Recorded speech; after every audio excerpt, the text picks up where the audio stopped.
ये डालना ही मत है ना। चलिए बच्चों शुरू करते हैं। अब तक हमने क्या क्या पढ़ा, आज हम न्यूमेरिकल्स का थोड़ा बहुत करीब तक पहुंच चुके होंगे। देखो अब तक हमने पढ़ा कि गैल्वेनिक सेल क्या होता है, इससे पहले की मैंने पूरी हिस्ट्री बताई कि कहां से शुरुआत हुई थी और गैल्वेनिक सेल की नीड क्या पड़ी। हम लोग केमिकल रिएक्शन करते थे, केमिकल रिएक्शन से एनर्जी रिलीज होती थी, उससे वो हीट एनर्जी में कन्वर्ट हो जाती थी और हम कहते थे यार हीट फालतू में निकल रही है, क्यों ना इसका इस्तेमाल किया जाए। तो लोगों ने दिमाग चलाया और एक सेल का तैयार करा गैल्वेनिक सेल, जिसमें केमिकल एनर्जी को आप कन्वर्ट कर सकते हैं इलेक्ट्रिकल एनर्जी। फिर हमने देखा कि यहाँ कुछ प्रॉब्लम हो गई थी, जिससे हमने सॉल्ट ब्रिज लगा के वो प्रॉब्लम सॉल्व की। ठीक, सॉल्ट ब्रिज लगाने के बाद अब हमने जब सेल बना लिया है तो उसकी एफिशिएंसी क्या है, यानी कि वो कितने देर तक काम कर सकता है, हमें कितनी बिजली पैदा करके दे सकता है, ये सबसे बड़ी इंपॉर्टेंस है। ठीक, मान लीजिए आपने बैटरी लगाई, आपको चाहिए 1 साल का काम, उसने 2 दिन में दम तोड़ दिया, तो आपका तो काम खराब हो गया, कितना पैसा खर्च करोगे। तो आपको एक ऐसा एफिशिएंसी बनाना है कि वो बढ़िया चले, ज्यादा देर तक चले, खराब ना हो वगैरह वगैरह। तो एफिशिएंसी किस पे डिपेंड करता है, एफिशिएंसी को पहली बात तो हम इस पे दिखाते हैं ई सेल से, रिप्रेजेंट करेंगे ई सेल से। ये नॉट जो लगा है बेटा, नॉट का मतलब है स्टैंडर्ड केस में नापा गया है 298 केल्विन टेम्परेचर और 1 मोलैरिटी कंसंट्रेशन लिए ZnSO4 की या CuSO4 की। जब भी मैं ZnSO4 CuSO4 बोलूंगा तो तुरंत आपके दिमाग में वो इमेज आ जानी चाहिए, 2 बीकर की, सॉल्ट ब्रिज की वगैरह वगैरह। ठीक है जी, आगे सुनिए। तो ये जो ई नॉट सेल है बच्चों, ये डिपेंड किस किस पे करता है, एक तो एक कंसंट्रेशन टेम्परेचर पे करता है। अगर कंसंट्रेशन 298 केल्विन और 1 atm प्रेशर है, सॉरी 298 केल्विन टेम्परेचर है, 1 मोलैरिटी कंसंट्रेशन है, तब तो आप इसको स्टैंडर्ड बोलोगे। अगर ये दोनों चीजें चेंज कर दोगे तो ये भी चेंज हो जाएगा, और इसका चेंज हमको पढ़ना है नर्स इक्वेशन। नर्स करके एक साइंटिस्ट थे, उन्होंने बताया कि कैसे कंसंट्रेशन टेम्परेचर पे आप एफिशिएंसी बढ़ा या घटा सकते हैं। ठीक है जी। उसके बाद ये डिपेंड करता है नेचर ऑफ रॉड पे, जिंक की रॉड लोगे, कॉपर की रॉड लोगे, सिल्वर की रॉड लोगे, मरकरी की रॉड लोगे, अलग अलग रॉड लोगे, अलग अलग तरीके से आपको ईएमएफ देखने को मिल सकता है। उसके बाद बच्चों ईएमएफ बनता कैसे है, तो पोटेंशियल डिफरेंस जनरेट होता है किस किस के बीच में, रॉड और उसके सॉल्यूशन के बीच। जब उनके बीच में पोटेंशियल डिफरेंस जनरेट होता है, उसी वजह से वो ई नॉट सेल काम करता है। थोड़ा सा हिंट दे दूं आपको, तो एक कंटेनर था जिसमें एक रॉड जो है नेगेटिव हो जाती थी और उसका बगल वाला सॉल्यूशन जो है ये पॉजिटिव हो जाता था। क्या ऑनलाइन में से कोई बच्चा मुझे बताएगा कि ये जो कंटेनर मैंने बनाया है ये जिंक वाला है या कॉपर वाला है? Sir zinc. जिंक वाला, बहुत बढ़िया। इसी प्रकार से कॉपर में भी दिक्कत हुई, कॉपर में क्या हुआ था, सॉल्यूशन नेगेटिव हो गया था और उसके रिस्पेक्ट में, मैं फिर से बोल रहा हूँ, रिस्पेक्ट में ये पॉजिटिव हो गया था। पॉजिटिव से मेरा ये बिल्कुल भी मतलब नहीं है कि यहाँ पे कोई पॉजिटिव चार्ज बना हुआ है, ध्यान रखिएगा, यहाँ पे पॉजिटिव चार्ज है Zn2+, लेकिन यहाँ पे कोई पॉजिटिव चार्ज नहीं है। यहाँ पे एक्चुअली में Cu2+ इलेक्ट्रॉन लेके चिपक गया, तो जो इलेक्ट्रॉन यहाँ आ गए थे जिसकी वजह से रॉड नेगेटिव हो जा रही थी, वो बार बार न्यूट्रलाइज हो गए। इलेक्ट्रॉन आया घूम के यहाँ से, ये इलेक्ट्रॉन जो है यहाँ से फ्लो कर रहा था, फ्लो करके यहाँ पे आया, जैसी रॉड नेगेटिव हुई कॉपर ने उसको चिपक के न्यूट्रलाइज कर दिया। अब क्योंकि न्यूट्रलाइज कर दिया है तो हम ये नेगेटिव मान लेते, इसको रिप्रेजेंटेशन में पॉजिटिव बोल दिया, पर ऐसा है नहीं एक्चुअल। ठीक, जैसे फिजिक्स में होता है ना कि नेगेटिव से पॉजिटिव इलेक्ट्रॉन जाता है, पर कन्वेंशनल डायरेक्शन बोल दिया कि पॉजिटिव से नेगेटिव करंट जाता है। बोलते हैं नहीं बोलते, ऐसा एक्चुअल में तो नहीं है। एक्चुअल में करंट कोई बंदा तो नहीं है जो पॉजिटिव से नेगेटिव घूम रहा हो। फिजिक्स में बहुत उटपटांग बताता है, कहता है कि पॉजिटिव चार्ज घूम रहा है। पॉजिटिव चार्ज कुछ नहीं होता, ये आपको पता होना चाहिए। बिजली जो बनती है वो इलेक्ट्रॉन के फ्लो से बनती है, पॉजिटिव चार्ज नहीं होता कुछ भी। प्रोटॉन जो पॉजिटिव चार्ज है एक्चुअल में हमारी केमिस्ट्री में, वो न्यूक्लियस के अंदर रहता है, मजाल नहीं है कि वो घूम जाए, न्यूक्लियस के अंदर रहेगा वो हमेशा। सिर्फ इलेक्ट्रॉन एक ऐसा बंदा है जो इधर से उधर घूमता है, जिसकी वजह से एनर्जी रिलीज होती है और फिर आपकी बिजली बनती है। लेकिन फिजिक्स में क्योंकि शुरुआत में कह दिया गया पॉजिटिव से नेगेटिव, तो फिर उस बात को आज तक मानते हुए चल रहे हैं। डन, चलिए आगे सुने। तो कहा था मैं, हाँ, तो बच्चों ये इलेक्ट्रॉन यहाँ से यहाँ फ्लो करते हैं, और इलेक्ट्रॉन जब यहाँ से यहाँ फ्लो करते हैं तो एनर्जी रिलीज करते हैं। बच्चा कोई भी चीज अगर चार्ज पार्टिकल मूव करता है ना, देखो ये इलेक्ट्रॉन जो है, मैं थोड़ा सा और डिटेल में लेके जा रहा हूँ आपको। इलेक्ट्रॉन जो है चार्ज पार्टिकल, चार्ज पार्टिकल, और जब भी कोई चार्ज पार्टिकल मूव करेगा तो वो अपने अंदर से हमेशा एनर्जी को लॉस करता है, हमेशा। जैसे मैंने आपको सुबह सुबह खाना पीना खिला के पार्क के राउंड पे बिठा दिया कि चलो पार्क के राउंड मारो, तो पहले चक्कर में आपकी एनर्जी बहुत हाई होगी, पर जैसे जैसे आप घूमते जाओगे घूमते जाओगे घूमते जाओगे घूमते जाओगे, आपकी एनर्जी खत्म होती जाएगी होती जाएगी होती जाएगी होती जाएगी। ये कुछ उसी प्रकार से है जो रदरफोर्ड का लिमिटेशन था कि न्यूक्लियस है बीच में और शेल में इलेक्ट्रॉन घूम रहा है, तो घूमते घूमते अपनी एनर्जी लॉस करते करते करते करते यहाँ घुस जाए, ऐसा एक कॉन्सेप्ट था ना। वही कॉन्सेप्ट यहाँ है कि चार्ज पार्टिकल जो है जब वो मूव करता है तो एनर्जी को लॉस करता है, और यही एनर्जी को आपने पकड़ लिया और बिजली बना ली। अब सवाल ये उठता है कि सर थोड़ा और डीप में जाते हैं कि चार्ज पार्टिकल मूव करते टाइम एनर्जी लॉस कैसे करता है। तो मैं आपको एक चीज दिखाता हूँ, फील आ जाए तो सही है, नहीं तो फिर कोई बात नहीं, इसको स्किप करके आगे बढ़ते हैं अपने टॉपिक। होता यह है कि मैं इस तार को जरा जूम कर रहा हूँ, तार को जब जूम करूंगा तो आपको कुछ एटम्स दिखेंगे कुछ इस प्रकार से। ये मैंने एक तार को जूम कर दिया, 4 एटम्स है, 4 एटम्स के बीच में न्यूक्लियस होगा, ठीक, यहाँ पे इनके इलेक्ट्रॉन्स होंगे कुछ इस प्रकार से। ध्यान से सुन जाना, बड़ा मस्त कॉन्सेप्ट है। आपको पता है ना कि जब इलेक्ट्रॉन अपनी शेल में घूमता है तो उसके पास एक फिक्स एनर्जी होती है, ठीक। होगा क्या कि रॉड से जो इलेक्ट्रॉन था उस इलेक्ट्रॉन ने यहाँ पे धक्का मारा इस इलेक्ट्रॉन पे, ये रहा वो इलेक्ट्रॉन जो कि रॉड पे था, ठीक। ये रॉड से समझ लो कि रॉड का इलेक्ट्रॉन, जैसे ही रॉड के इलेक्ट्रॉन ने यहाँ पे आया तो इस इलेक्ट्रॉन को यहाँ से हटना पड़ा और ये इलेक्ट्रॉन आ गया यहाँ। मैं थोड़ा स्लो मोशन करके दिखा रहा हूँ।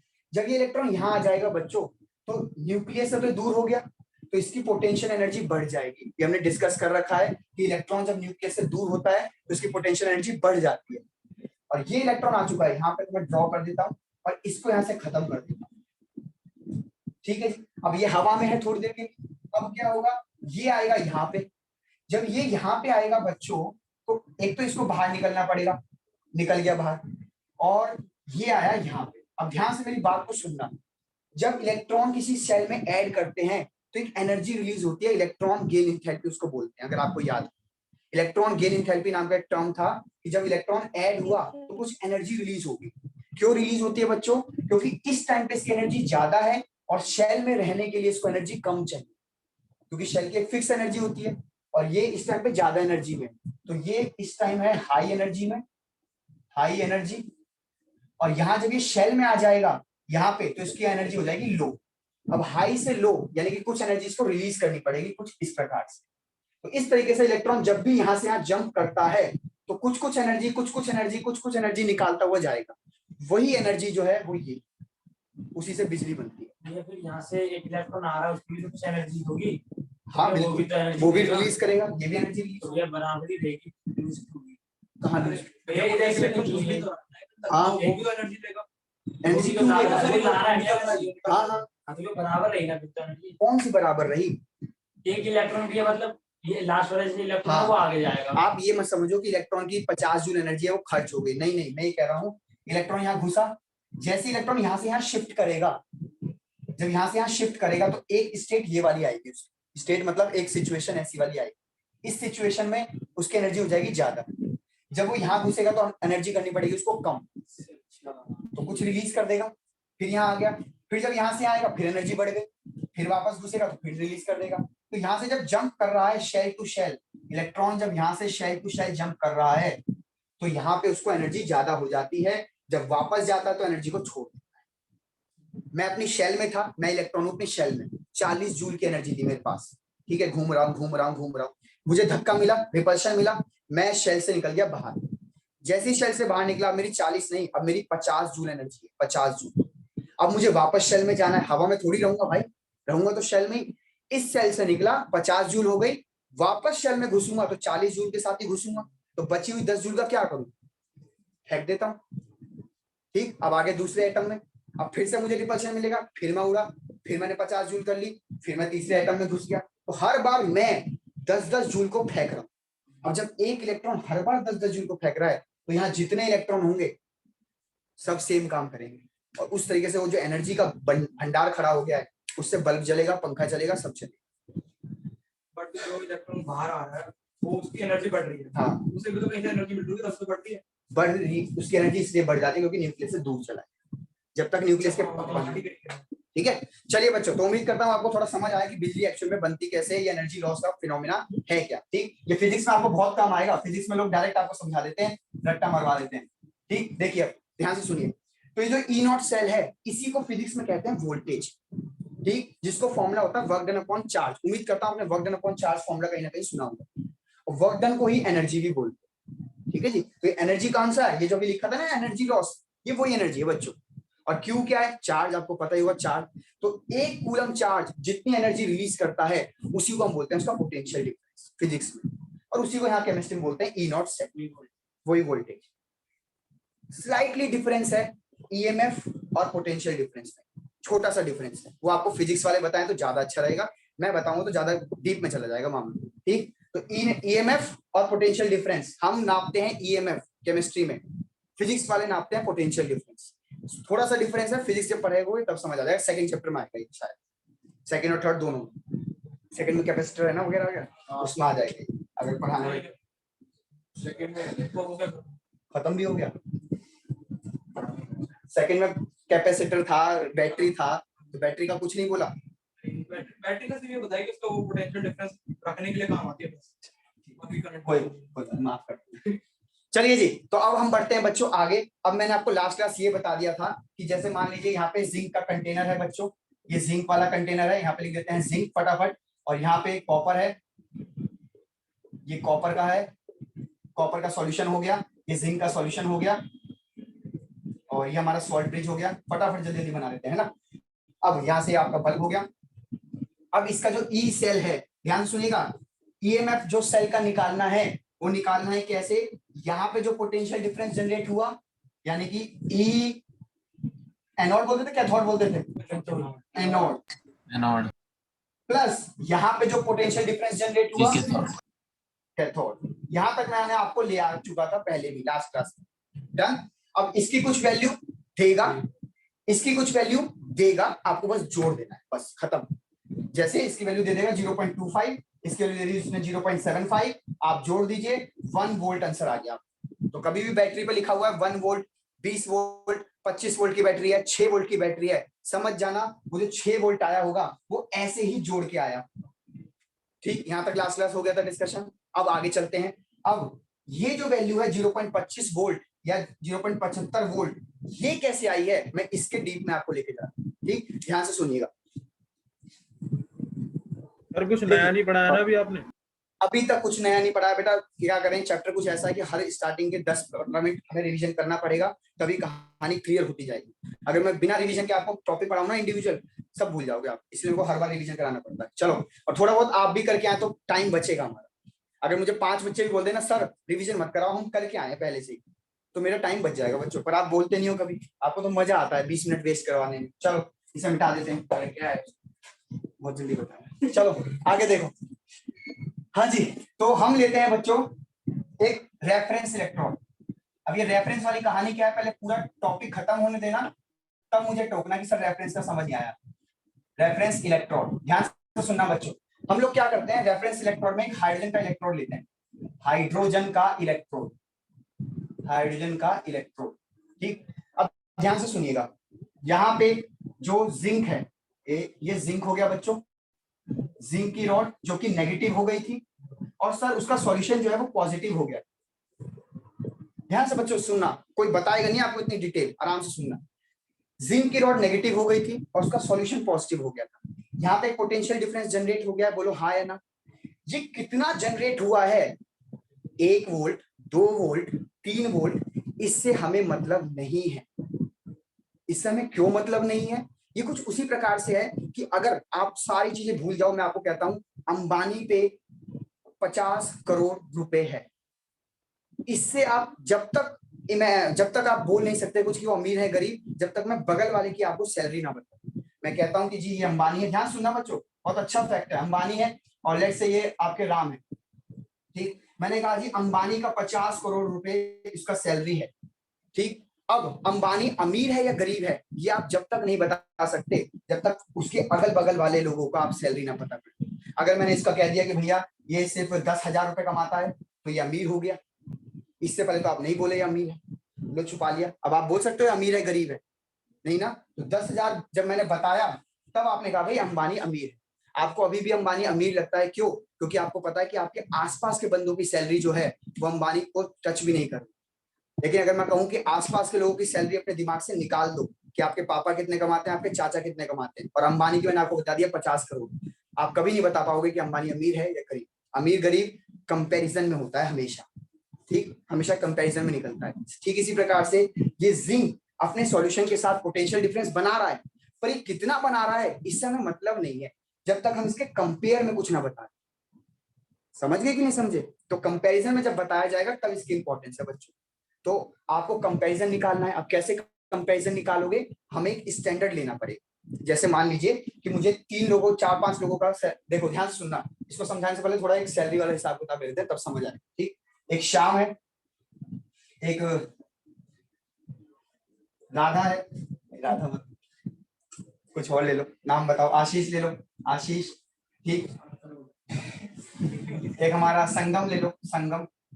ठीक है जी। अब ध्यान से सुनना बच्चों, मैं राम को स्टैंडर्डाइज कर रहा हूं, मतलब मैं सारे लोगों की सैलरी जो है राम के रिस्पेक्ट में जज करूंगा कि कौन अमीर कौन गरीब। तो राम की स्टैंडर्ड हो गई 10,000, अब इनकी सैलरी है 7,000, इनकी सैलरी है 50,000, इनकी सैलरी है 1,00,000। तो बच्चों अगर मैं राम के रिस्पेक्ट में पूछूं कौन अमीर और राम के रिस्पेक्ट में पूछूं कौन गरीब, तो क्या आप बता सकते हैं? राम के रिस्पेक्ट में 3 अमीर। ये तो गरीब है, श्याम तो गरीब है राम के रिस्पेक्ट में। ठीक है जी बच्चों, समझ गए नहीं समझ गए? बोलो जल्दी बोलो please. Yes sir, yes sir. आपको कोई अमीर गरीब बताने के लिए हमेशा कंपैरिजन चाहिए होता है ना। मैंने राम को एक स्टैंडर्ड मान लिया, राम के रिस्पेक्ट में बताया ये गरीब बंदा है, ये बहुत अमीर है, ये भी बहुत अमीर है, ये थोड़ा सा अमीर है। ठीक, और ले लेते हैं एक बच्चा, लेट्स से मैं अपना ही ले लेता हूँ 5,000, तो 10,000 के सर झूठ का बोल रहे हो, सच बताओ। तो इसके रिस्पेक्ट में 5,000, तो मैं भी गरीब हो गया। इसी प्रकार से बच्चों ध्यान सुनना, इसका जो पोटेंशियल डिफरेंस जनरेट हुआ है ना, हमको इसको किसी के रिस्पेक्ट में बताना है। अब वो जो रिस्पेक्ट है वो लिया गया है हाइड्रोजन इलेक्ट्रोड। हाइड्रोजन के रिस्पेक्ट में जिंक का निकाल दिया, हाइड्रोजन के रिस्पेक्ट में कॉपर का निकाल दिया, हाइड्रोजन के रिस्पेक्ट में सिल्वर का निकाल दिया, और फिर बताया गया किसमें कितना ज्यादा पोटेंशियल डिफरेंस जनरेट हो रहा है। उम्मीद करता हूं आपको कहानी समझ आई, रेफरेंस क्यों लिया जाना। ठीक, अब देखिए रेफरेंस का सीन क्या है, मैं इसे मिटा रहा हूं बच्चों। देखिए हमने क्या करा, ध्यान से सुनिएगा। हाइड्रोजन का अगर इलेक्ट्रोड बनाना है बच्चों, याद करो हाइड्रोजन एक नॉन मेटल है और नॉन मेटल का इलेक्ट्रोड नहीं बन सकता था। इसका एक स्पेशल केस था प्लेटिनम वायर वाला। कैसे बनाते थे, देखिए मैंने एक कंटेनर लिया बच्चों, यहाँ पे मैंने जिंक की रॉड ली, दिस इज जिंक की रॉड। ठीक, और यहाँ पे मैंने बच्चों लिया सॉल्यूशन जिंक का, दैट इज जिंक सल्फेट। यहाँ पे मैंने एक और कंटेनर लिया और यहाँ पे लिया अपना वही ग्लास ट्यूब जैसा कुछ, और ये कुछ ऐसा और ये कुछ ऐसा, और यहाँ पे ले ली बच्चों प्लेटिनम की वायर। ठीक, ये वायर ऐसे ज्वाइन कर दी, यहाँ पे बल्ब लगा दिया, और ध्यान से सुनिएगा यहाँ पे एक प्लेटिनम की प्लेट थी बच्चों। अब यहाँ से आपको कौन सी गैस पास करानी है ये बता दो। H2 हाइड्रोजन गैस, क्योंकि हाइड्रोजन का इलेक्ट्रोड बनाना है, जिसका इलेक्ट्रोड बनाना होता है उसकी बनाते हैं। अब कई बच्चे कह रहे हैं क्लोरीन क्लोरीन क्लोरीन, नोट्स में क्लोरीन है, अरे वहां क्लोरीन की रॉड बना रहे थे बच्चों, यहाँ हाइड्रोजन की रॉड बना रहे हैं। तो यहाँ पे हाइड्रोजन गैस पास करी, कुछ प्रेशर से कर रहे होंगे, late it B 2 ATM 3 ATM, तो 2 ATM लिख दिया। अभी जब गैस यहाँ पास करोगे ये गैस नीचे आएगी और यहाँ पे चिपक जाएगी कुछ इस प्रकार से, और जिसकी रॉड होती है उसी का सॉल्यूशन भी लेना है। तो अगर H का रॉड है तो H का ही सॉल्यूशन लोगे, तो बच्चों सॉल्यूशन ले लो, बहुत ही बढ़िया HCl। दैट्स इट बच्चों, हो गया तैयार हमारा एक H2 का इलेक्ट्रोड और एक जिंक का। अब क्या होगा बच्चों, यहाँ पे वोल्ट मीटर लगा दो, ध्यान से सुनना बच्चों, यहाँ पे वोल्ट मीटर लगा दो इस तरीके से। वोल्ट मीटर समझते हो, इसमें वोल्टेज आ जाता है। ठीक, अब बच्चों यहाँ पे ना वोल्टेज आ गई होगी, लेट इट बी वो वोल्टेज आ गई लेट्स से 4 वोल्ट। मैं एक्चुअल डाटा पे नहीं जा रहा, एक्चुअल डाटा तो पेपर में आ ही जाएगा है ना, हम वैसे ही ले रहे हैं, पॉइंट में लूंगा बच्चों, समझ नहीं आएगा। 4 वोल्ट ले लिया, तो इसका मतलब वोल्ट मीटर में जो 4 वोल्ट रीडिंग आई है ना, वो यहाँ के इलेक्ट्रोड के डिफरेंस और यहाँ के डिफरेंस की वजह से आई। मैं नोटिस करो यहाँ पे क्या क्या लिख रहा हूँ, E not cell is equal to E not anode, this is your anode बच्चों, plus E not cathode, this is your cathode बच्चों। अब आप क्या करेंगे, इसकी वैल्यू 4 वोल्ट आ गई, तो हम ना ये जो कैथोड वाला है इस स्टैंडर्ड को हम 0 मान लेते हैं। याद करो राम की सैलरी को 10,000 माना था आपने स्टैंडर्ड, वैसे ही यहाँ पे जो भी पोटेंशियल डिफरेंस जनरेट हुआ है एक्चुअल में यहाँ जनरेट होता है आई थिंक 0.004, आई थिंक, मुझे एग्जैक्ट याद नहीं है। यहाँ पे जो पोटेंशियल डिफरेंस जनरेट हुआ है उसकी वैल्यू होती है 0.004 वोल्ट करके कुछ, तो हम उस पूरे को 0 मान लेते, इस पूरे को 0 मान लिया और इसकी कुछ वैल्यू आई होगी, जो भी वैल्यू है, अब वो वैल्यू जो है वो क्या मानी जाएगी, 4 वोल्ट। तो बच्चों जो आपका E नॉट जिंक वाला वैल्यू है 4 वोल्ट, वो इस तरीके से आया है मार्केट में। अब ये क्या लिखा है, ये लास्ट क्लास डिस्कस कर चुका था, जिंक ऑक्सीडाइज हुआ है जिंक 2+। ये 4 वोल्ट कैसे आई है, ये 4 वोल्ट इसकी नहीं है, ये 4 वोल्ट इसके रिस्पेक्ट में नापी गई है। ये जो 4 वोल्ट आई है ना, ये रिस्पेक्ट में नापी गई है हाइड्रोजन के साथ, इसकी इंडिविजुअल नहीं है। अरे इंडिविजुअल 50 करोड़ का क्या करोगे जब तक कंपैरिजन ही नहीं करोगे किसी से, तो कंपैरिजन करके निकाला गया। ठीक, थोड़ा बार बार चीजों को बोलूंगा तो आपको दिमाग में बैठ जाएगा, अभी नया नया है तो थोड़ा टाइम लगेगा। ठीक है जी। अच्छा तो एक बात सर बताओ, फिर एनोड को भी हमें 0 मानना पड़ेगा? एनोड को 0 माने, अभी मानते हैं, पहले ये बताओ, ये समझ आ गया आपको? प्रश्न आपने 2 एटीएम दे दिया, नेगेटिव देना पड़ेगा ना। हाँ, स्टैंडर्ड। अगर ये स्टैंडर्ड मतलब सर ये कैथोड और एनोड में 4 वोल्ट का डिफरेंस है। हाँ 4 वोल्ट का डिफरेंस है, लेकिन हमने वो 4 वोल्ट का डिफरेंस पता है क्या कह दिया, हमने कह दिया कि 4 वोल्ट का डिफरेंस ना सिर्फ जिंक की वजह से, एक्चुअल में इसकी वजह से भी है, पर इसको हमने स्टैंडर्ड मानने के चक्कर में 0 कर दिया, वैल्यू इसकी वैल्यू 0 कर दी। एक्चुअल में इसकी वैल्यू 0 नहीं होती है। आप आज गूगल करना और मुझे व्हाट्सएप पे भेजना, मैं देखता हूँ कौन बच्चा रिसर्च करने में अच्छा। ठीक, कि value of hydrogen electrode, original value of hydrogen electrode, ठीक, तो बता देगा 0.04 ऐसा करके कुछ वैल्यू है। ठीक है जी। तो ये 180 में तो हमेशा 0 लेनी है। हाँ बेटा, हमेशा 0 लेनी। हाइड्रोजन की वैल्यू 0 नहीं होती है, रिस्पेक्ट में इसकी 0 ले ली, मतलब इसको स्टैंडर्डाइज मान के। अभी बताता हूँ, देखते जाओ, सुनते जाओ, कहानी खत्म नहीं हुई अभी। अच्छा, ये 1 atm क्यों कर दिया, क्योंकि भैया आप स्टैंडर्ड केस निकाल रहे हो, स्टैंडर्ड के लिए जो प्रेशर लेना है वो 1 atm लेना है, जो कंसेंट्रेशन लेनी है वो 1 m लेनी है, जो तापमान लेना है वो 298 केल्विन लेना है। दूसरी बात बच्चों, ये जो आपने निकाला है 4 वोल्ट जिंक के लिए, ये इसका ऑक्सीडेशन पोटेंशियल है या रिडक्शन पोटेंशियल है, बोलिए? ऑक्सीडेशन। तो ये इसका ऑक्सीडेशन पोटेंशियल। डन। तो इसका मतलब क्या होगा कि जब भी हाइड्रोजन को और जिंक को रखा जाएगा आमने सामने, तो वैल्यू 4 वोल्ट आई होगी और वो उसका ऑक्सीडेशन पोटेंशियल होगा। ठीक है जी। हाँ जी, रेफरेंस में वैसे तो कई सारे हैं हमारे कोर्स में, course in the sense chemistry में, आपके लेवल पे सिर्फ हाइड्रोजन को ले। डन। अच्छा एक बात और, मेरे कंफ्यूजन ये थी जब मैं पढ़ता था कि सर यहाँ पे देखने पे तो लग रहा है कि ये रिडक्शन कर रहा है और ये ऑक्सीडेशन कर रहा है, बोलो हाँ है ना, है ना? लेकिन सर जब आप किसी और का नापोगे, कॉपर का या सिल्वर का, तो हमें कैसे पता चलेगा कि ऑक्सीडेशन किसका हो रहा है, रिडक्शन किसका हो रहा है? तो बच्चों रॉड छू के देख लेना, जिसकी रॉड गल रही होगी समय के साथ वो ऑक्सीडेशन हो रहा होगा, जिसकी रॉड मोटी होती जा रही होगी समय के साथ वो रिडक्शन होता जा रहा होगा, है कि नहीं भाई? कॉपर चिपक रहा था याद करो, तो रॉड मोटी हो जाएगी, जिंक गल रहा था तो रॉड पतली हो जाएगी। तो हमने जब ये बनाया ना सेटअप, तो हमने देखा कि जिंक की रॉड गल रही है समय के साथ साथ। इसका मतलब जब इन दोनों को लिया गया तो जिंक इसके रिस्पेक्ट में क्या कर रहा है, ऑक्सीडेशन, और ये क्या कर रहा है वहां पे, रिडक्शन। डन। अच्छा मैं कहूं बेटा रिएक्शन लिख के दिखाओ, तो देखो जिंक की तो फेमस रिएक्शन है, याद कर ली होगी अब तक तुमने, ये वाली। लेकिन सर इसकी तो बताओ, इसकी तो नई नहीं है मार्केट में। अगर ये ऑक्सीडेशन कर रहा है तो रिडक्शन कर रहा होगा, रिडक्शन कैसे कर रहा होगा बच्चों, HCl में H पॉजिटिव होगा और Cl माइनस होगा। अब ये कैसे कर रहा होगा, देखो H+ जो है एक इलेक्ट्रॉन ले रहा होगा रॉड पे से, अरे वो एक इलेक्ट्रॉन आया कहां से, अरे यहाँ से चले ना 2 इलेक्ट्रॉन, भाई यहाँ से 2 इलेक्ट्रॉन चले, तो उनमें से एक इलेक्ट्रॉन ले लिया H+ ने, कहां से, ये सॉल्यूशन में था, ये रॉड पे था, और भैया रॉड पे बन के चिपक गया H। अब यहां से सबको पता है कि H तो कुछ होता नहीं है, तो ये H2 हुआ होगा, ये 2 इलेक्ट्रॉन हुए होंगे और ये 2 हुआ। उम्मीद करता हूं आपको रिडक्शन की रिएक्शन समझ आ गई। क्या मैं आगे बढ़ सकता हूं? बोलो। Yes sir. Okay yes sir. अब ध्यान से देखिएगा।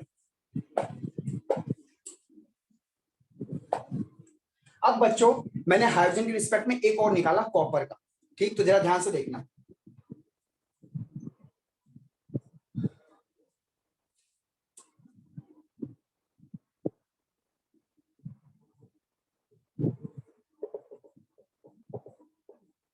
HCl, यहाँ पे गैस भरी H2 की 1 atm प्रेशर के साथ, ये एक और कंटेनर लिया। अरे सॉल्ट ब्रिज बनाया था मैंने पहले, नहीं बनाया बेटा, बिना सॉल्ट ब्रिज के नंबर कट जाएंगे, ध्यान रखना, सॉल्ट ब्रिज बनाना पड़ता है हर बार। ये ले ली मैंने कॉपर की रॉड, कॉपर की रॉड, और ये मैंने ऐसे कर दिया, और ये सॉल्यूशन ले लिया कॉपर सल्फेट का जो कि 1 मोलैरिटी का होगा, HCl भी 1 मोलैरिटी का होगा क्योंकि हम स्टैंडर्ड केस मान रहे हैं। और ये हमने यहाँ से तार निकाल के और यहाँ वोल्ट मीटर लगाया और यहाँ पे इसे ज्वाइन कर दिया, ये सॉल्ट ब्रिज लगा दिया।